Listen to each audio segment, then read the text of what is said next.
Hello and welcome to EMC Live 2016. The presentation is about a breakthrough military applications of millimeter wave technology. I'm Kenneth Wyatt, Senior Technical Editor for Interference Technology, broadcasting from our studio in Colorado, and we are the creators of EMC Live. EMC Live is a free 3-day event focused on practical EMC pre-compliance, test, design, and developing standards side of EMI engineering, and today's presentation will include a discussion of DARPA's mission to create a breakthrough technologies for national security. And in pursuit of this mission, DARPA programs have created innovative new millimeter wave, solid state, and vacuum electronic amplifiers with unprecedented bandwidth and power, and have demonstrated their utility in relevant communication and sensing applications. This talk will review some of these breakthrough programs and describe the path forward for millimeter wave technologies and applications. So join us for all these topics today. Other topics today will include visualizing and localizing EMI signals with real-time spectral analysis, pre-scan analysis tools, automated EMC testing, and fundamentals of EMI pre-compliance testing. This webinar will be presented by Dev Palmer. Dev is a program manager for the Defense Advanced Research Projects Agency, or DARPA, Microsystems Technology Office, responsible for a portfolio of research projects focused on creating the innovations in communications and sensing that will drive the next generation of DoD systems. He is a fellow of the Institute of Electronic and Electrical Engineers and a member at large of the U.S. National Committee of the International Union of Radio Science. His success in guiding research and technology transition has led to his selection for the Army Research Laboratory Award for Program Management in 2010, the Army Superior Civilian Service Medal in 2011, and the Secretary of Defense Award for Excellence in 2013. So attendees, before we begin, a few notes for the thousands of you who have registered for this event from over 70 countries from around the globe and may not have attended an EMC Live event before. First, since you are already registered, you will automatically be sent an email next week with a copy of Dev's recording and presentation slides when they're available to download. So no need to email us. Second, the presentation is interactive, so please do send in your questions during the course of Dev's presentation, and we'll answer as many of them as possible at the end. To send in a question, just use the chat button on the right side of your screen. Dev's presentation lasts about 30 to 35 minutes, and it'll be followed by a 10-minute question and answer session. And now, Dev Palmer of DARPA will begin the presentation. Over to you, Dev. Thank you, Ken. It's a pleasure to have the opportunity to present this to EMC Live. The title of the talk, as Ken said, is Breakthrough Military Applications of Millimeter Wave Technology. And I'm going to take the first couple of slides to tell you a little bit more about DARPA in case you're not familiar with the organization. As Ken mentioned, the DARPA mission is to create breakthrough technologies for national security. And the genesis of that mission and of DARPA itself dates back to the launch of Sputnik in 1957 and the accompanying realization that the best way to prevent technological surprise is to create technological surprise. So the ultimate results of DARPA activities have included not only game-changing military capabilities such as precision weapons and stealth technology, but also icons of modern civilian society such as the Internet, global positioning system receivers small enough to embed in myriad consumer devices, and Automated voice recognition and language translation. It's a somewhat little-known fact that Siri was generated by a DARPA program called Speech Interpretation and Recognition Interface. This work is done through 6 technical offices employing about 100 program managers at any given time, managing about 250 research and development programs. The program managers are recruited for term assignments of 3 to 5 years to identify technology areas where something new is bubbling and brewing, and to understand the most difficult military and national security issues that we have, and craft the kind of DARPA programs that will make a huge impact. It's a very interesting place to work. You get on the elevator in the morning, and there will be a former astronaut, a serial entrepreneur, a Navy SEAL on detail to the organization, and a world-famous hacker, all trying to solve important problems by making pivotal early investments in technology so we can change what's possible. As I mentioned, DARPA is organized into 6 technical offices, and I'll list them roughly in order of the maturity of the technology that they focus on. We have the Defense Sciences Office, whose main mission is exploring math and material science. We have the Biological Technologies Office, which runs programs on soldier health and endurance, prosthetics, and man-machine interfaces. The office where I work, the Microsystems Technology Office, which focuses on components and microsystems using electronics, photonics, MEMS, and software. The Information Innovation Office, working programs in computer science and cybersecurity. The Strategic Technologies Office, which does system development and demonstration, and the Tactical Technologies Office, which works on advanced systems that are deployed into the field and into outer space even. Conceptually, you can divide the technical offices between the physical and the digital world, and the Microsystems Technology Office sits squarely at the intersection between the two. It's in the components where the physical world is sensed, quantized, and distributed to the digital world, and it's also where information is converted back into analog signals that control a system's response to the physical world. MTO programs are roughly organized around 3 thrusts: globalization, which is an attempt to create a new business model to engage the global market, global electronics market for the benefit of the Department of Defense. Tactical information extraction, enabling resource-constrained systems to coordinate, collect, and analyze data at the tactical edge rather than sending raw data back to a centralized network. And the electromagnetic spectrum. The goal of the electromagnetic spectrum thrust is to operate efficiently in a congested environment while unlocking previously unused portions of the spectrum. The lines between these thrusts are blurry. There's not really a clear delineation of the programs into a single thrust. They can overlap into more than one. And of course today we're going to talk mostly about the electromagnetic spectrum, particularly the millimeter wave and above. And the first thing to realize when you're looking at how to control and exploit the electromagnetic spectrum is to realize that the whole process is driven by physics.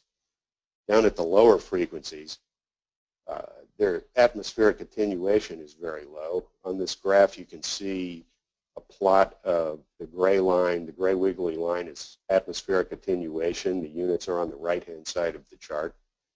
The points on the graph are various solid-state, vacuum electronic, and optical sources with the source power in watts on the left-hand side of the chart. And it's important to note that each point represents peak power at a center operating frequency. This chart doesn't tell you anything about bandwidth, efficiency, or any other characteristic of the amplifier. But you can see from this chart that down in the low end of the spectrum, where the atmospheric attenuation is low, is where we like to work. Also, coincidentally, that's where we have sources with the highest available output power. As you go up in frequency, power in a solid-state device drops roughly as the area of the device which follows the wavelength at the operating frequency. So your power, available power, drops as approximately this 1 over the square of frequency, and that's that dotted line starting from the left-hand side of the chart. At the same time, you can see that the atmospheric attenuation is rising, which compounds the problem. When you get up into the millimeter wave, you have the dual problem of lower source power and higher atmospheric attenuation. That's not really a problem at short range, where the 1 over 4 pi r squared path loss dominates your link budget, but it definitely poses a problem at longer range. And now you can see the green dots where DARPA programs have pushed the accessible frequencies and the available power not only along that trend line but above that trend line. The round dots you see now are solid state sources. DARPA also works on vacuum electronic sources to access the higher power regions, as you can see with the diamond-shaped green dots. So,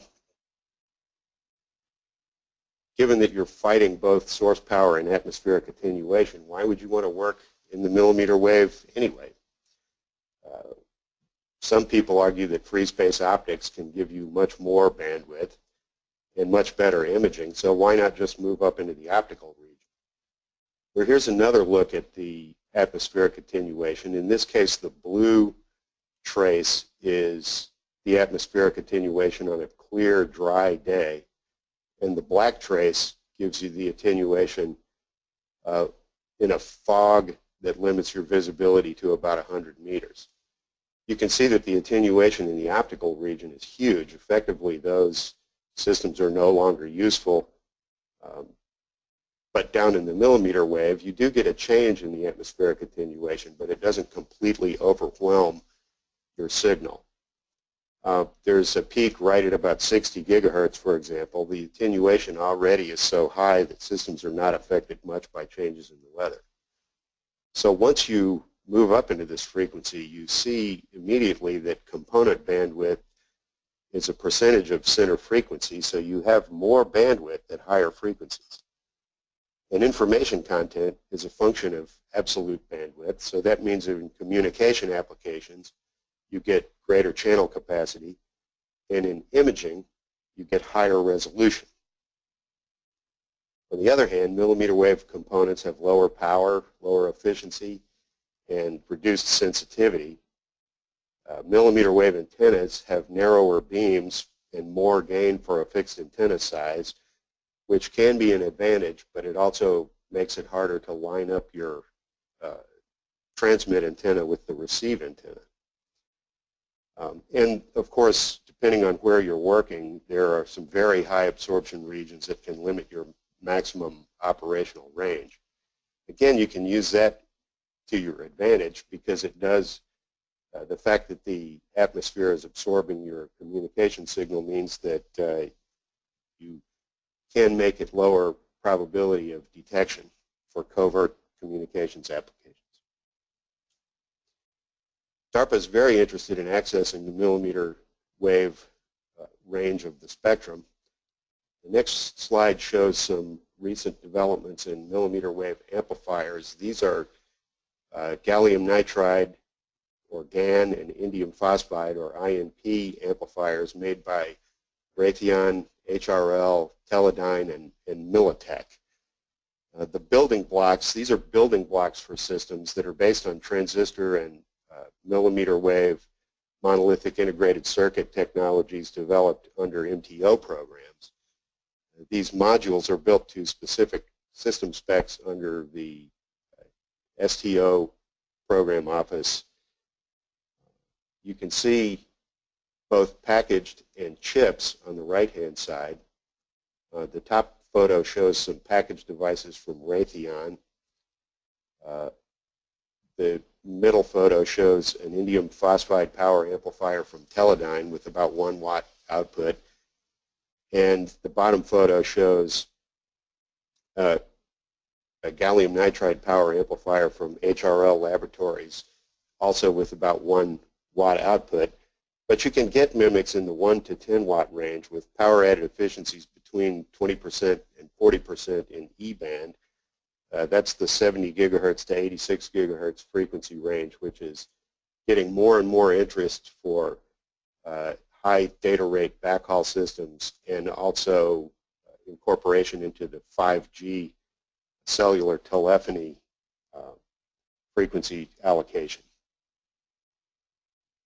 These are single mimics, single devices only. When you can combine them, you can really push up into high power, not only in E-band, where on the left you see you can get greater than 15 watts, almost up to 20 watts from 71 to 76 gigahertz with power added efficiency over 20% for gallium nitride amplifiers. And on the right is a very interesting circuit block that produces nearly a watt at the ridiculously high frequency of 230 gigahertz with gain as high as 45 dB, which puts it well into the range needed for communication systems. So we're making pretty good progress on the millimeter wave. Of course, DARPA is constantly pushing the envelope of what's possible. So on the next chart, you can see some sub-millimeter wave or terahertz devices that were developed under the MTO Terahertz Electronics program. That program has driven both solid-state and vacuum electronic amplifier technology into the terahertz range, which is 10 to the 12th cycles per second. And to make that a little bit more understandable, that's 1, 0, 0, 0, 0, 0, 0, 0, 0, 0, 0, 0, 0, 0, 0 cycles per second. Up in the upper left-hand corner, you can see an indium phosphide high electron mobility transistor that can operate at frequencies as high as 1.4 terahertz. That is the fastest transistor in the world, and it was used to demonstrate a low-noise amplifier that had 10 dB of gain at just over 1 terahertz.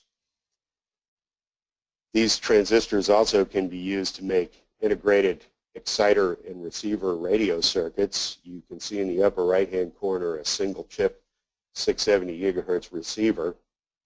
The 670 gigahertz band is well out of the range of interest for most communications applications, but it is very interesting to radio astronomers, and these active receivers actually are significantly outperforming the current technology, so we may see some interesting new science being done based on the availability of these devices. Up at a higher frequency, Northrop Grumman has created 850 gigahertz radio components and has used these components to demonstrate short-range wireless links at both 850 gigahertz and 670 gigahertz that carry fairly complex digital modulation. When I say have demonstrated over-the-air short-range links, you can see from the lower left-hand photo what I mean by short range. That's about 2 feet. If you want to go to longer range, you need more power, and that's where the vacuum electronic amplifiers come in. In the lower right-hand picture, you can see a traveling wave tube that operates up above 1 terahertz. It puts out a few milliwatts, which doesn't sound like much power, but up at those frequencies, that's really pretty amazing. And the whole thing fits in a cylinder about 4 inches in diameter and 4 inches long, so it is compatible with small installations and mobile platforms.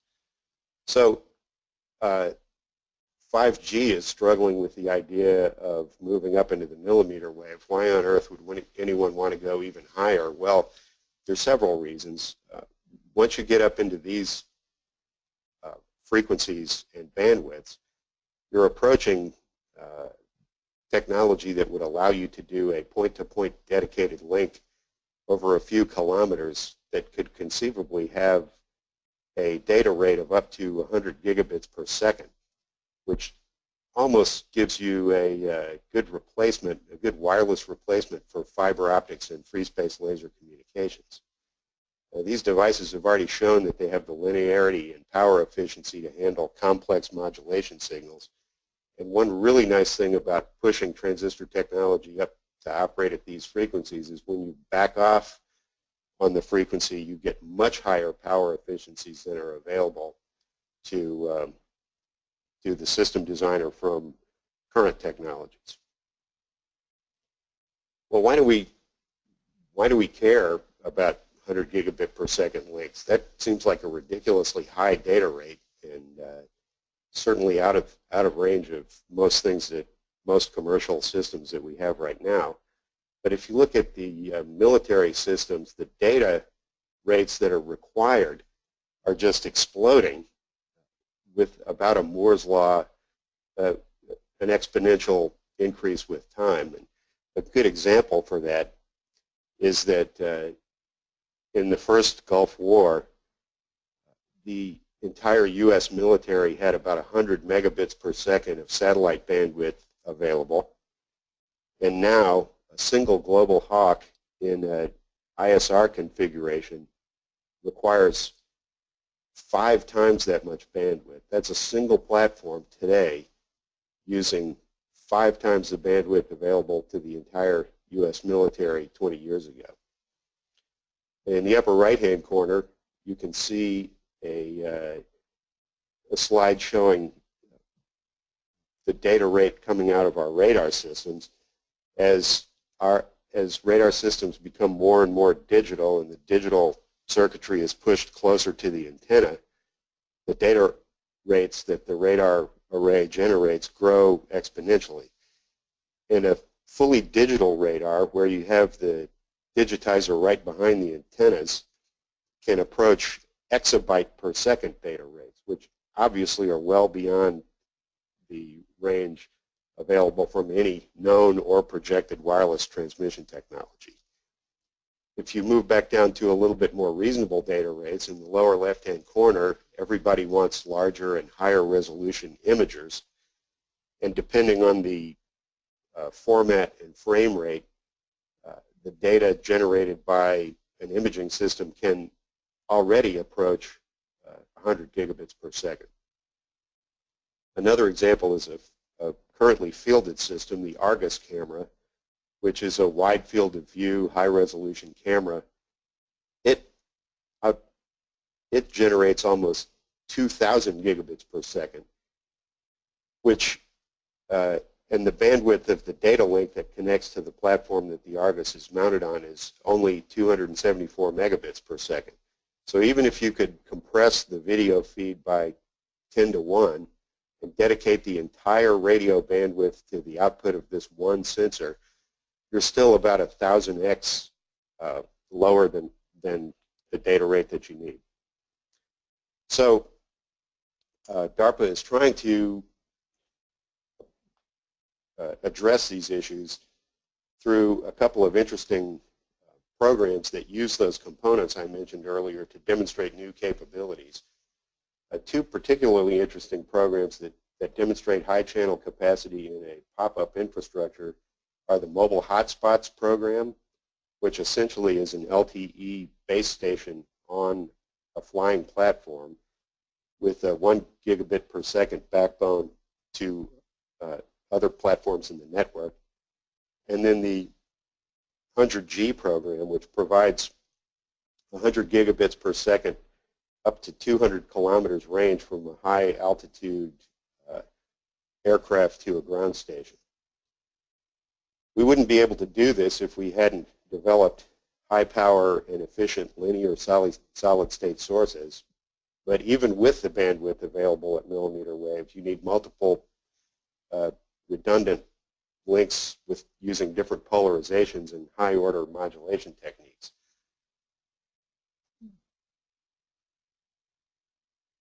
On slide 12, you can see a different application of millimeter wave and sub-millimeter wave electronics in high-resolution imaging radars. The video rate synthetic aperture radar program is developing a very high-resolution SAR radar to detect moving objects on the ground up to a few kilometers away. And that can be used to classify moving targets such as vehicles and dismounts based on their radar signatures. The advantage of going up to 235 gigahertz is that you get the resolution at range. And also, as I showed before, you can penetrate clouds in the millimeter wave, whereas optical imaging won't allow you to do that. The other program is multifunction RF, which is a radar landing assist system for helicopters. There's a common problem when you land a helicopter in a dry climate. You kick up a huge dust cloud that blocks your visibility to the ground. So a millimeter wave radar can actually penetrate that dust cloud and allow you to land safely. The program has demonstrated an integrated beamformer and transmitter receiver tile using a commercial silicon germanium bi-CMOS process, and you can read the specs for that system right there on the screen. It's a 64 element tile with good radiated power per element and good noise figure for high sensitivity. But the problem is that the power added efficiency is very low. The chip draws 8 watts while radiating 50 milliwatts. This is using a commercial technology. Improving the beamformer efficiency by 2x would reduce the system weight considerably and eliminate the need for liquid cooling. So, so why don't we just go and tell the foundries to make a DoD-specific silicon germanium process that gives us the performance we need? Well, because, as you can see on chart 13, the defense market is nearly irrelevant to the semiconductor market. You see, electronics, consumer electronics, are ubiquitous. They're everywhere. There are multiple devices on each person, and the Internet of Things is projecting 1 trillion connected devices within the next decade. So the DoD really doesn't have much influence on a market like that. Our Secretary of Defense, Ashton Carter, recommends leveraging the commercial world as part of our third offset strategy. I'm not sure how we're going to do that given our position in the world market, and also given the fact that commercial products have life cycles that are 2 years or less, whereas defense systems can take years or even decades to develop. But there is hope. I mean, even small changes in how the DoD uses electronics can make a big difference. A parallel example is that human DNA is only about 1.5% different from chimp DNA, yet that small difference gave us Albert Einstein.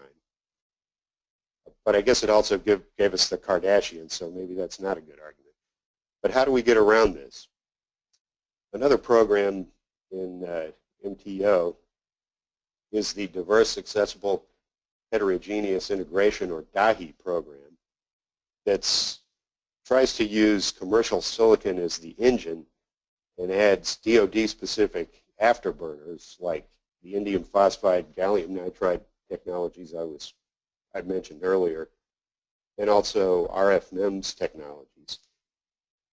It's great to talk about heterogeneous integration and using the right device for a particular function, but the DAHI performers have actually done it.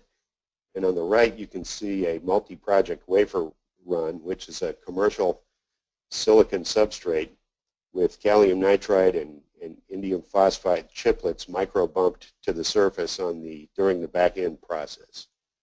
So in this program, what they're trying to do is allow you to access the complexity and functionality that you get from advanced silicon CMOS, along with the power, output power, power efficiency, and high sensitivity you get from the other technologies. And I feel that this type of heterogeneous integration will be a key enabler for wafer scale millimeter wave phased arrays. So once we have those millimeter wave phased arrays, how are we going to use them? You can see here, there's on slide 15 just two cartoons of array antennas. And really, you can look at these in two different ways. You can use all of the antennas, all of the antenna elements in the array to form a narrow beam and steer it to another array of antennas. Or you can use each antenna element as an individual antenna and connect to multiple users. So the Defense Department tends to think about phased arrays more like the way the commercial world thinks about backhaul millimeter wave links. You're looking for one or few links or beams coming off of the array, going for a high data rate, high bandwidth over a long range. And in the DoD applications, both ends are mobile. In the commercial world, on the other hand, it's more like massive multi-user MIMO, where you're using the one array of antenna elements to serve many users. You still want high data rate, but instead of squeezing that all into one pipe, it's high throughput to multiple users. Generally speaking, short range compared to the DoD applications, and you have mobile users and fixed infrastructure. So that points out a few more differences. The DoD links tend to be symmetric, while commercial links are asymmetric. But there are a few things in common. Those common elements are that both systems need a low noise figure on the receiver, high linearity on both the receiver and the transmitter, and high power efficiency on the transmit side. So fundamentally, the Secretary of Defense gave advice that's right on the money. We do need to find a way to work with the commercial world in order to reap the benefits of the technology development that's being done there, which is getting the resources of pretty much the entire telecommunication world, and that swamps what the DoD can generate. But we do need to leverage what's being generated in the commercial world and add our secret sauce to get the capabilities that we need. So in summary, if you look at the relationship between DARPA and the commercial world from the perspective of this talk, the millimeter wave spectrum is very important to the DoD.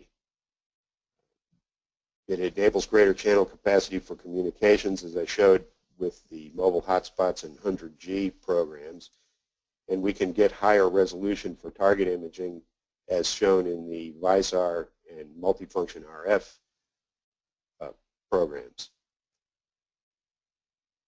But the two market areas have different component technology drivers. DoD systems tend to focus on high radiated power, so we can get high data rates over long ranges for one or few links.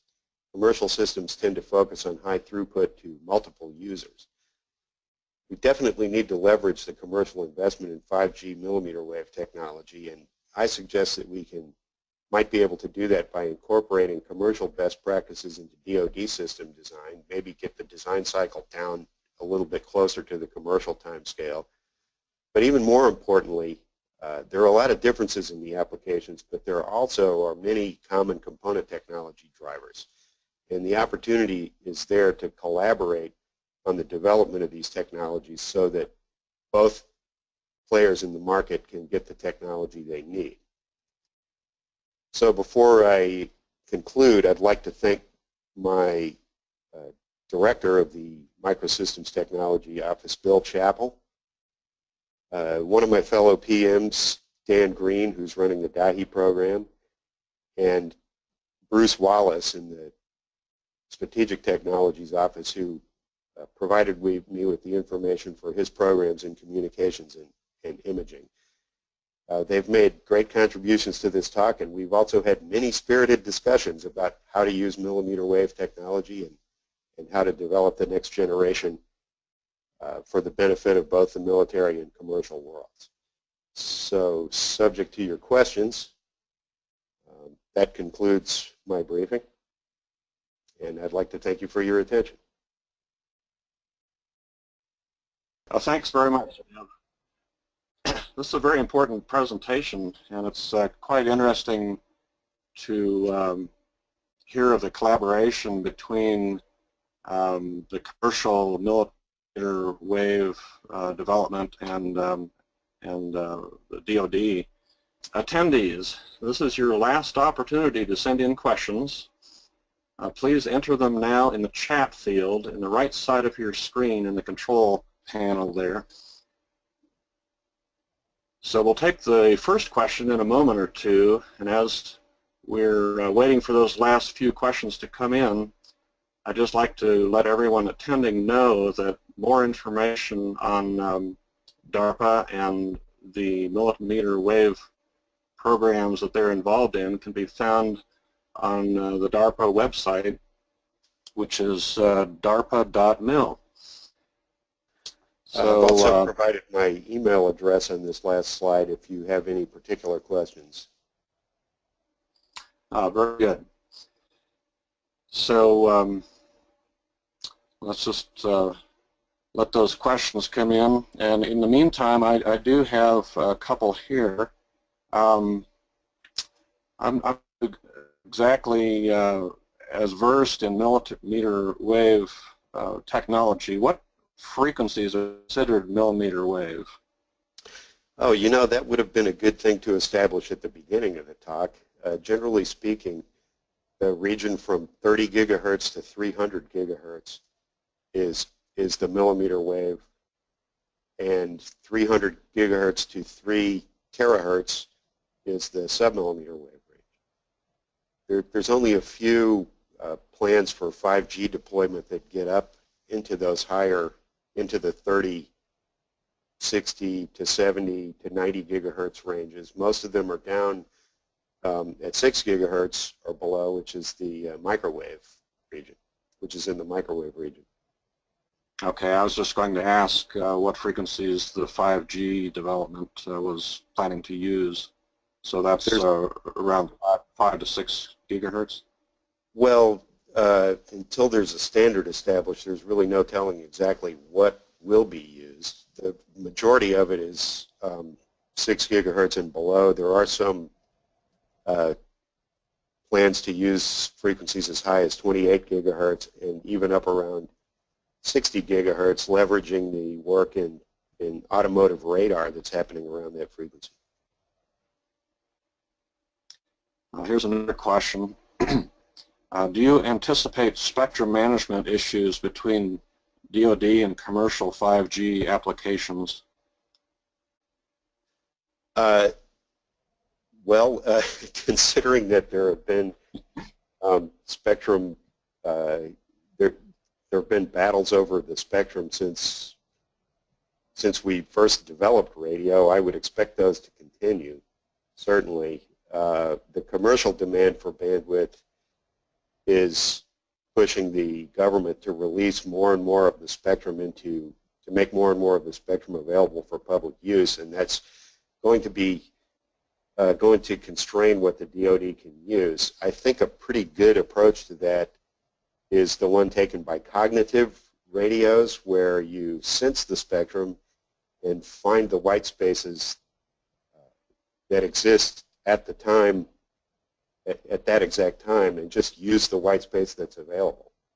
Of course, you still have to have regulation with primary and secondary users, and you can't step on commercial services, but I think that's one way to approach it, since commercial services don't use all of their allocated spectrum all the time. Dev, here's a question from one of the listeners. What bandwidth is required in phased arrays? That varies all over the map. Really, the wider the bandwidth you have, the more information you can get out of the radar return. In particular, you get better range resolution. You can more accurately estimate the distance from the radar to the target. So it depends a lot on your design parameters, exactly what you're trying to do with the radar. Interestingly enough, if you look at the new radars that are being developed by the Federal Aviation Administration and the National Oceanic and Atmospheric Administration, trying to sense weather events like tornadoes and hurricanes, in a lot of instances their specs are much more stringent than military radars. Imagine trying to estimate the speed of every cubic centimeter or so, the speed of the air at every cubic centimeter or so in a tornado. That requires a huge resolution, which would push the bandwidth out to extreme levels. Here's another question from a listener. What is the operating bandwidth of the highest frequency systems currently in use and or in development? I think you may have touched on that a little bit in one of the slides. I'm not, being on the technology push side of the DoD Science and Technology Enterprise, I'm not intimately familiar with all the specs of all the systems, but just for example, something in the range of a 5 gigahertz bandwidth on an E-band at E-band operating frequencies, which are 70 to 86 gigahertz, is typical. When you get up into the sub-millimeter range, of course, even a 1% bandwidth at 220 gigahertz is 2 gigahertz wide. So that's you can access huge bandwidths as we move up into the millimeter wave and sub-millimeter wave. Okay, here's one last question since we're running short on time. You referred to the higher data rates available through millimeter wave. Is potential for beam steering also an advantage that comes with these frequencies? And if yes, is that an advantage for DoD applications? Beam steering is already used in communications applications, even not at millimeter wave frequencies. The difference at millimeter wave frequencies is that you can get a narrower beam with a physically small antenna because of the short wavelengths that are involved.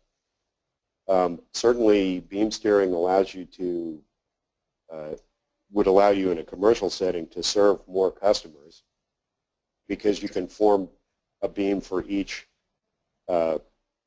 receiver that you're trying to service. Military systems also, military radars also have used beam forming for a long time, and I don't anticipate that they will stop using it. As to whether it gets better at millimeter wave, kind of depends on how much amplifier power you have and what you're trying to do. Well, thanks very much, Dev. Thank you great for set the of questions there, and a great set of answers too. We received a lot more questions, but unfortunately we've run out the clock.